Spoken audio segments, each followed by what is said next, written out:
Hey everyone, welcome back. I am Sophie, also known as the Saggy Mom.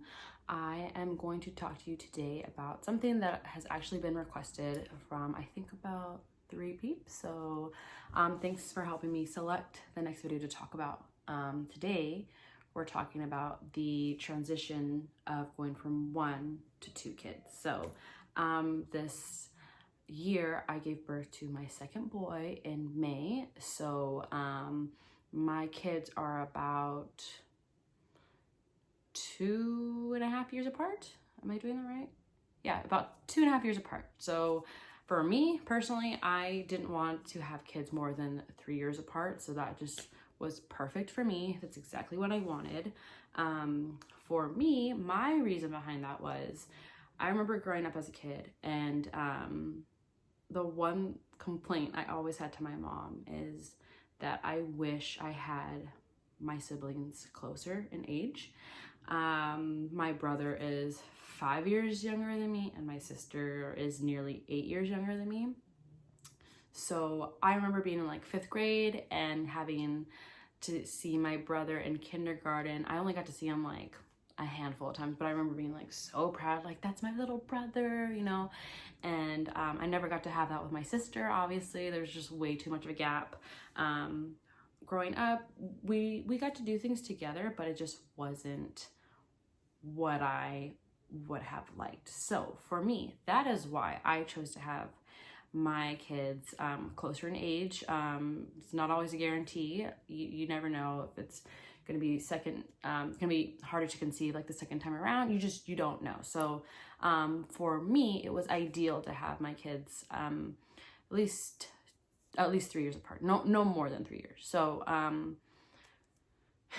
believe I was about 18 months postpartum. So my son was about 18 months when I conceived my second. And at that age, like, they're gaining independence. My son had been walking for a few months already, talking more, you know, eating more on his own.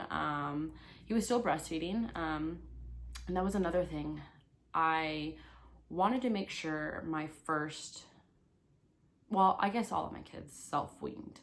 And that was just something I couldn't take from my first son. It was something that I wanted to be natural, because a lot of views that we have is that 6 months, cut baby off the boob. A year, oh my god, what are you doing? Oh my god, they talk to you, they ask for it. No, like, that's not necessarily the case. Thankfully now breastfeeding is so much more normal. Thankfully I've never gotten any weird feedback if I've breastfed in public or like with family.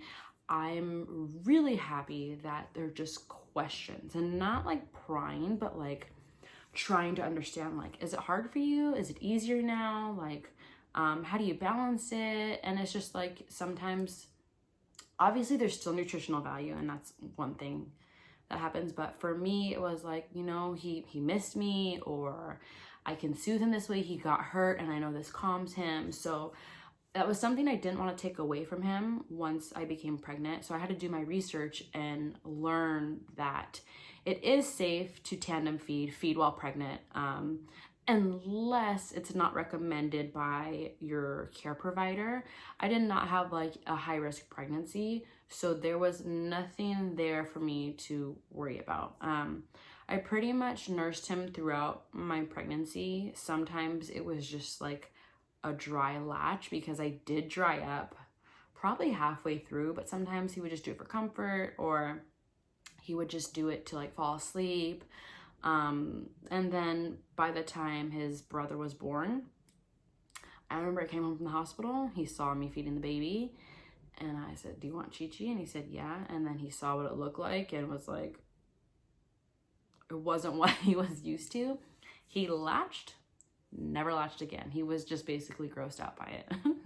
So that was his thing on his own. I was worried because I didn't know how I was gonna do it, but I would have done it if that's what my baby would have needed, of course. But that's how that went, bringing in my second. So like I said, I was about 18 months postpartum. I had about 2.5 years in between my kids being born. And as far as preparing, it was ideal for me in the sense where it was the ages I wanted my kids to be. Bringing a baby home and having my son already 2.5 years old, for me, it was perfect, because throughout my pregnancy, I really got to speak to my firstborn about everything. And, you know, before COVID turned out the way it did, my son went to every single one of my appointments. He knew if it was appointment for baby. Like, he would say, oh, baby doctor. He would see the ultrasounds, and the only thing that kind of made him uneasy is he thought that I was gonna get like a shot, because he doesn't like shots. So he thought mommy was gonna get a shot, and it was like really cute, but I could like calm him down, and he could like sit next to me and hold my hand. So that was great. So there was a lot of talking about, hey, your brother, you have your little baby in here. And I would always say, this is your baby, this is your brother. And I don't know, I don't think we read books or anything. I don't think we like watch shows. I really just talk to my little human, my little man, who is a child. But you gotta, I don't know, I've always talked to my son, even my baby, like I talk to you. Obviously, you change things so they can understand it, or you put it in a way where they get it, but ultimately these are little humans. They're just a smaller version. So it's just like, hey Joe, your brother's in here, like, you know. And I think, I don't know if we had started calling baby Benny, because I was like, I think I'm gonna name him Benjamin, but I was just like, I have to see him first. So luckily that worked out. But you know, he would rub my belly, we would have conversations, and because he was still breastfeeding to a certain point, I let him know once for JoJo, once for baby, and he like took that and was really good with it. So just funny how he knew, like he could grasp it. It sounds so crazy that a toddler, you know, that young could get it, but he got it. And I also think my oldest is just wise beyond his years. Like, my little man, he's I don't want to say unfortunately, but in some ways he's had to grow up a lot faster, I feel, than other kids his age. Situational, you know. I do share my older son, and I don't want to put that as like a crutch or like something to feel bad with. It's just, you know, when you're growing up, you don't know what you don't know. You think your life is normal, and in some cases that's not a bad thing, but in some cases you grow up and you're like, you know, things could have been different. Should they have been?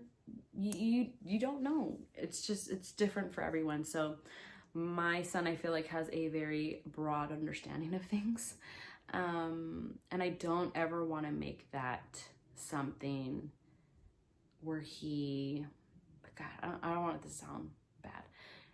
I don't want him to think that's a way of getting away with things. Oh, because of this is that. It's like, it's your life, little boy. We can talk about things, but there's no way I feel like he should be able to get away with things. I don't know. That's another video maybe in the future, but I'm going off on a tangent and I apologize. So, you know, bringing my baby home, I was only really worried because my first with Joe was a C-section, and my second, I tried to have a VBAC, so vaginal birth after cesarean.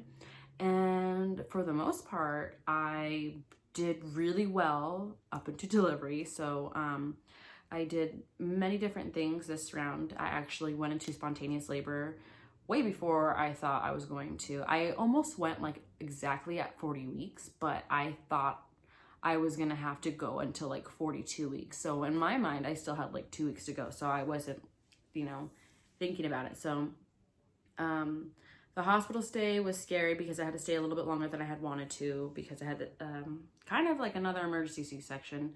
And I think one of the hardest parts for me having another kid was being away at the hospital. But luckily, I was still able to FaceTime him because before all this, I really thought I was gonna have my vaginal birth. I was gonna have a birth photographer. I was gonna have him be there with me as I gave birth. I asked all these questions, you know, before COVID had happened. So I had pretty much all, like I had my birth team, I had my 4 people. I was gonna rotate people. So to me, I was looking forward to not having to lose those moments with my first to see his brother like being born, but that all obviously went out the window. And when I was away, it was really hard, but I saw how much fun he was having. So obviously that eased my mind. He stayed with my mom and my sister has 2 kids, and I have never gotten like more beautiful pictures of my little boy. Just like, I don't know, I guess just he was happy. And when he would see me, he wouldn't cry. He would tell me, Mom, I'm having fun. I'm at grandma's house. And that made me feel better. Then the next hardest part was coming home. I could not wait to see him. I could not wait to see my firstborn. And he walked in and I'm holding his brother and he just wide-eyed, and immediately like, oh my God, my eyes welled up and I was just like, oh my God, I can't believe like they're gonna meet right now. They're gonna meet each other.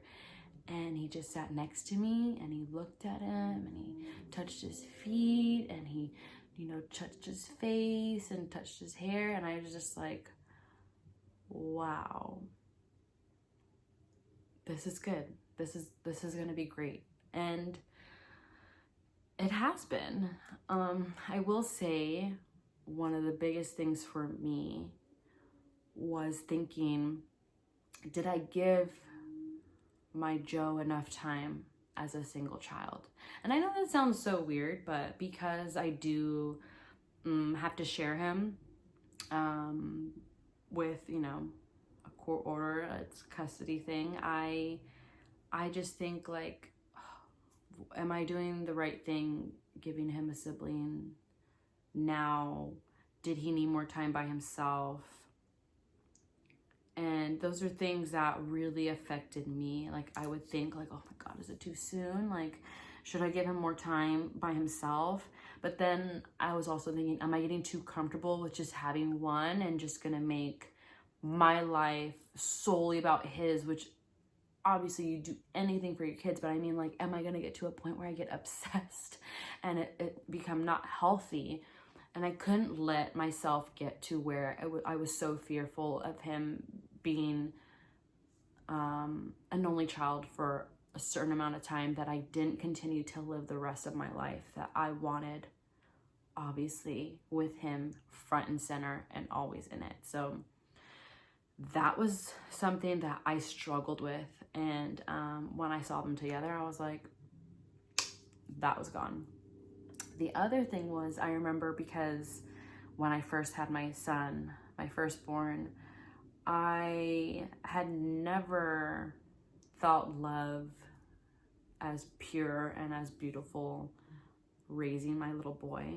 And I would literally get tears and I would express this to my mom and my sister and I, because we had our boys really close together, we would say, Mom, how do you love more than one? Like I cannot think of how how do I split my love? Like really, like that was like such a thing for me. And at this point, you know, I was a single mom and I just couldn't imagine splitting my love. Maybe that's more so because I knew Jojo wouldn't have been with me full time and I would have, you know, another baby, but it's just the weirdest thing. I had that feeling up until I had my second, and I don't know how to describe it, but before you know it, your heart opens up and you love your kids as much as the other. And it was super relieving because I'm like, oh my God, like how do I love my babies? But it's just so natural. It's just so natural. The only thing I can say is your firstborn, there there's just something so special about becoming a first-time parent. And that's what we share. But I also share with my son, my second son, Benny, becoming a second-time parent, and then just reminding you of so many things. And there's so many things you forget about too the second time around. You think like, oh, I'm a pro, and it's like, no, I'm still not a pro. I don't know what I'm doing. So that was kind of the thing there. The other thing that I struggled with was becoming so used to having an independent like toddler. Like I was at the point where I was like, yeah, I got like I think I had like a diaper or two in the car. Yeah, I keep a thing of wipes in there. He was cleaner, so I didn't have to worry about carrying like a diaper bag really. I mean, I always kept like a bag in my car regardless, but I just didn't have that worry. Like I could run with him to, I don't know, Target or whatever in those times when it was fun or safe or whatever. And I just didn't worry. And then, oh my God, I kid you not, we went to his first appointment. I can't remember. I don't know if it was wipes or diapers or both. We ran out of the appointment. Well, we're running to the like first checkup out of being discharged from the hospital with nothing. Backing out of the driveway, and I was like, wait, we need a diaper bag. Like we don't have clothes, we don't have diapers, like we don't have anything. I'm like, what are we doing? Like it was just so like, oh shit, like we need to be like prepared, like because we have a little teeny tiny baby. Obviously I don't have to worry about like formula or anything. I have the boobs with me, but that's like all I was thinking about. So it was just like getting used to having a small baby again, which it wasn't bad, like, you know, but it was just like I was already very used to having a very independent toddler, and one where I was just, I don't know how to describe it, but I went from being independent to like full diaper bag, you know, wipes, diapers, changes, multiple changes of clothes, socks, burp cloths, like blankets, like the whole thing. And I was just like, oh my God, this is so weird. And then like, it's COVID. So, oh my God, maybe make sure the baby's, like if I was paranoid before with JoJo being born during flu season, newborn, pandemic, and now it's like back in like flu, cold season again. Oh my God. I mean, but I've always been a shut-in and been very weird with my kids. I don't know if it's an old school thing with my family. Like we just don't do a lot anyways. So that's another story. So I guess the whole transition is something that I think we can over worry. The whole transition of having one and going to two kids, we're overthinking it. Bottom line is we're overthinking it. It's gonna be fine. Your kids are gonna meet. They're gonna be excited. They're gonna have someone to play with. Oh my God, my boys like already play together. Like JoJo will just do something silly, and he like already knows how to make his brother laugh, and it's just like, I love it. I love watching it. Like I'm a sap now. Oh my God, I just tear up at all the dumb things. Like it's one of the greatest things I could have done. So definitely moms, dads, parents, we're overthinking it. It's gonna be fine. It's gonna be fine. Of course you're gonna have days where you're like, what was I thinking? But I mean, ultimately, I hope for you the good outweighs the bad, because it does for me. As far as buying things, I was already the kind of mom that kind of buys as you go. I don't really feel the need to like prepare like crazy. I don't really, I nest more so in like getting the house ready. I don't really nest for like a nursery. The boys have their room. It's totally set up for them, but that was like stuff I had bought over the years for JoJo that I never necessarily put to use. So I had the crib, I had the dresser. JoJo had his dresser set that I had bought him around when he was two or so, something like that. JoJo already had his bed. So it was just kind of setting up the room for them. I had all that. I didn't have to worry. I had boys back to back, so I had a lot of clothes already. I already had one breast pump, so I just ordered the other one with my insurance because you can get another one.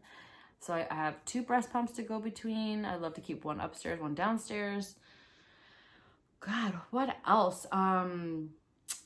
The only thing I did differently, I tried out different things. I actually bought a noise machine this time instead of just having it on my phone, play on YouTube.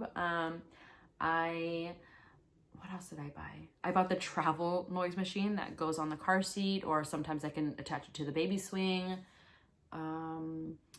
What I did do differently is I swaddled my baby because they straight up told me in the hospital, and I completely agreed, that JoJo was not a swaddle baby. He was never swaddled. It just wasn't a thing.